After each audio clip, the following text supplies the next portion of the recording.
Hola, ¿qué tal? Mi nombre es Iván Carrillo y me da mucho gusto darles la bienvenida a Reporte Climático, periodismo de soluciones para un mundo en constante cambio.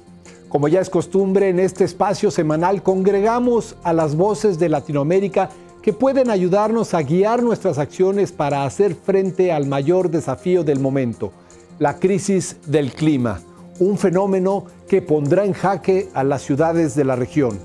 Sucede que a nivel mundial, América Latina y el Caribe presentan la mayor proporción de personas viviendo en grandes centros urbanos, a tal grado que se vislumbra que para el año 2050 casi el 90% de nuestra población se concentrará en dichos lugares. Esto ocurrirá en un contexto de cambio climático con récords de calor diarios, lluvias irregulares y un recurso hídrico cada vez más escaso. Para hablar sobre la gravedad del problema y explorar las posibles alternativas respaldadas por la ciencia y la tecnología, hoy nos acompaña Arturo Gleason. Él es urbanista especializado en manejo sostenible del agua en las ciudades y ha sido reconocido como defensor del medio ambiente. Desde la Universidad de Guadalajara en México, donde funge como profesor investigador, Arturo Gleason nos explica en qué consiste la gestión integral de los recursos hídricos y cómo cada uno de nosotros puede ser parte de esta solución. Pero antes de iniciar la plática, los invito a hacer un breve recorrido por lo más relevante de la actualidad climática alrededor del mundo. El cambio climático no solo implica un calor creciente a nivel global, sino fluctuaciones de temperatura cada vez más drásticas y eventos meteorológicos más extremos a nivel local. Ahora, un nuevo estudio encabezado por científicos de Irlanda muestra que dichas variaciones tienen efectos en la dinámica de las enfermedades infecciosas. Este consistió en un experimento con un modelo biológico de interacción entre un patógeno y su hospedero, los cuales fueron sometidos a cambios repentinos de temperatura. Los resultados publicados en eLife señalan que el cambio climático influye de forma compleja en las enfermedades infecciosas, y en ocasiones esto se manifiesta como una mayor resistencia de los parásitos al calor, en comparación con sus hospederos.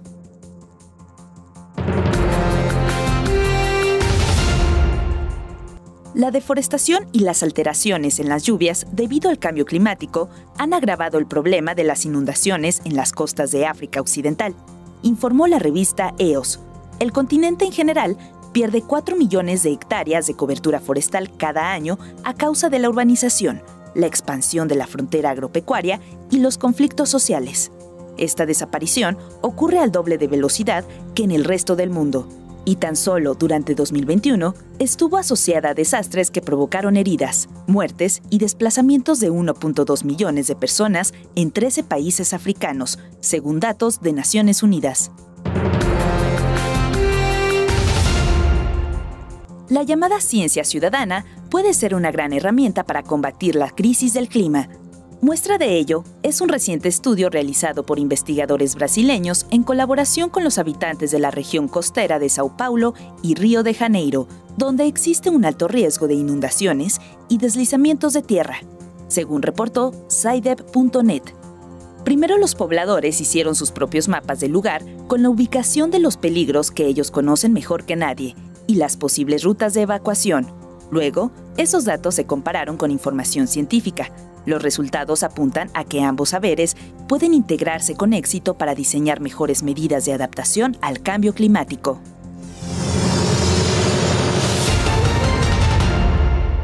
Pese a que solo ocupan el 2% de la superficie de la Tierra, las ciudades son las principales contribuyentes del cambio climático. Ahí se consume el 78% de la energía producida a nivel global y se emiten 3/5 partes de los gases que calientan al planeta. Por ello, cualquier solución que se nos ocurra ante la crisis ambiental debe forzosamente tomar en cuenta a las ciudades y su contexto. Áreas metropolitanas, zonas urbanas, asentamientos humanos pues de alta concentración, ¿verdad?, de seres humanos, quienes pues demandan diversos servicios, y conforme va haciéndose más grande, van haciendo más grandes estas concentraciones, o la demanda de los recursos naturales para satisfacer las necesidades básicas, pues va creciendo alarmantemente, ¿no? En términos pues, de agua, de energía, y también los desechos, toda la generación de desechos de basura, agua sucia, smog. Entonces, pues convierten estas ciudades en fuentes muy incisivas de contaminación en todo el planeta, generadores de, por supuesto, de CO2 que alimenta esta capa de CO2 que propicia el calentamiento global, ¿no? Pero sin duda, el síntoma más alarmante que desde hace tiempo vienen padeciendo las megaurbes es el de la demanda y disponibilidad de agua. Son ciudades que están consumiendo demasiada agua, tanto en el ámbito doméstico, agrícola, en las partes que son agrícolas de las ciudades, y la parte industrial. Son altamente demandantes de agua, altamente contaminadoras de agua, y bueno, estos altos consumos, estas altas demandas, pues entran en conflicto con la disponibilidad de los recursos hídricos en términos de cantidad y de calidad. Cada vez va a ser más difícil, conforme estas ciudades crezcan desordenadamente, sin ningún control, va a ser más difícil darle agua limpia a las personas y mucho menos en cantidad. Para entender este desbalance y el papel que jugamos dentro de él, primero debemos saber de dónde viene el agua que utilizamos, cómo se moviliza en el entorno y dónde va a dar una vez que la desechamos. Arturo Gleason nos explica más al respecto. Para entender el agua y su funcionamiento hay que entender que funcionan dos grandes esferas. El ciclo del agua como un sistema natural, donde existe la lluvia toca el suelo, se infiltra, se aloja en las partes profundas, se hacen los acuíferos, grandes extensiones de tierra con agua mojada, evapora de las plantas, evapotranspiración o de los lagos, y este proceso virtuoso es el principal proveedor de agua. Pero el hombre ha creado otra esfera que le llamamos sistema hidrosanitario urbano o infraestructura hidrosanitaria, cuya función principal es extraer el agua del ciclo, dársela al ciudadano o a los usos que se requiera para el desarrollo económico de las ciudades y los países, y las desecha otra vez al ciclo. Si hay plantas de tratamiento, por supuesto, se supone que deben entregarlas sin alta carga de contaminación. El problema es que con la expansión incontrolada de las ciudades, estos dos sistemas están colapsando. En el ámbito del ciclo del agua, al poner concreto, ya no hay infiltración, se genera escurrimiento, se genera inundación, no hay recarga acuífera de donde después extraemos, baja la escasez, aumenta la escasez, y disminuye la oferta, tiramos agua a los ríos contaminados.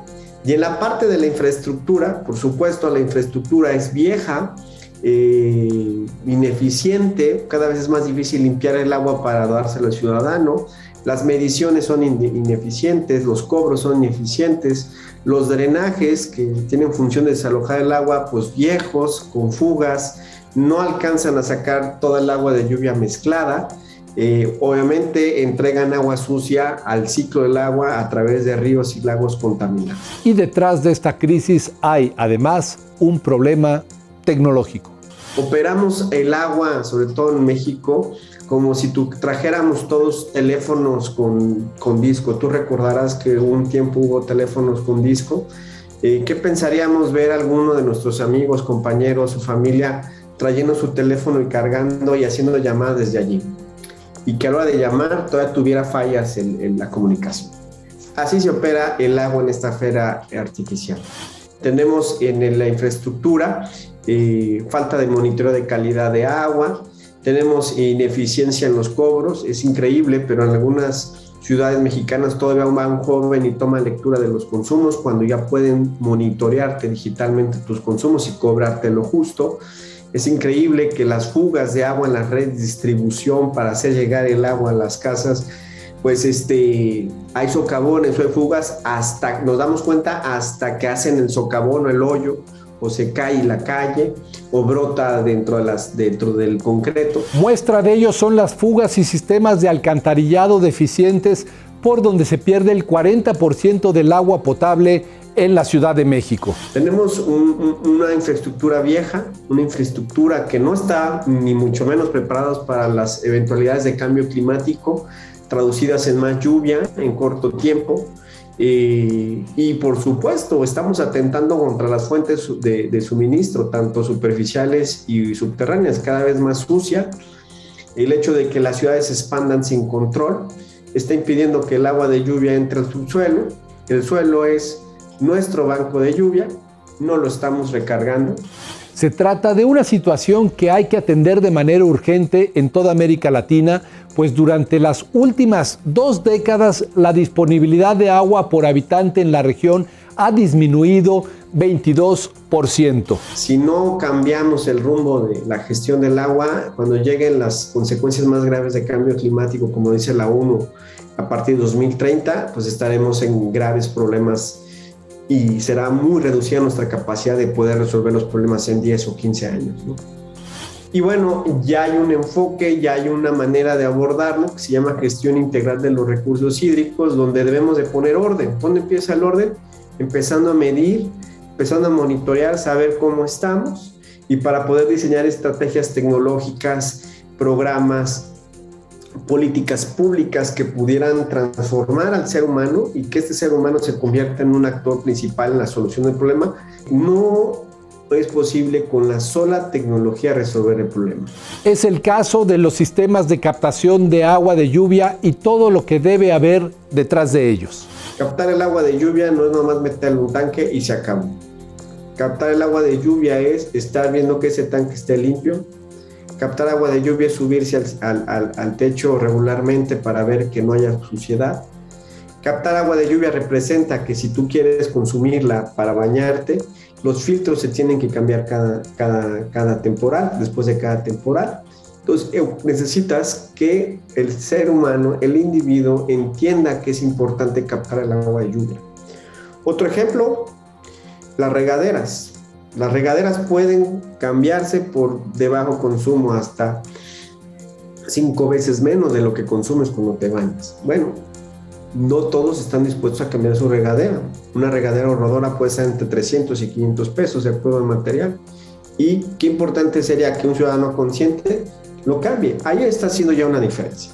Lo cual requiere también de la participación de los gobiernos con la finalidad de que los cambios de conducta se consoliden en políticas públicas, y en este sentido Arturo Gleason concluye con las siguientes recomendaciones. 1, tenemos la política de apretarse el cinturón.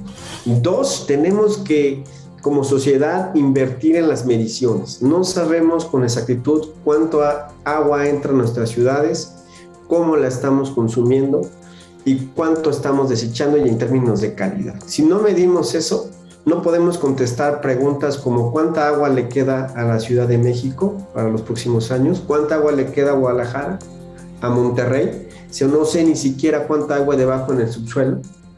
¿Qué pronóstico tenemos si Chapala llega a contaminarse como está seriamente amenazado acá en Jalisco? ¿Qué va a suceder si ya no se puede limpiar el agua de Chapala? No existe información en datos reales, precisos, que nos permitieran, a partir de esos datos, hacer la planeación urbana, ¿verdad? Porque se autorizan fraccionamientos, edificios para arriba, fraccionamientos a los lados, extrayendo grandes cantidades de agua. ¿Cuánta agua le queda? ¿Quién se va de viaje a alguna ciudad sin saber cuánta gasolina necesita? Así es el desarrollo urbano en México. Hemos llegado al final de este reporte climático. Mi nombre es Iván Carrillo. Agradezco mucho su compañía y los espero la próxima semana en este espacio de periodismo de soluciones para un mundo en constante cambio.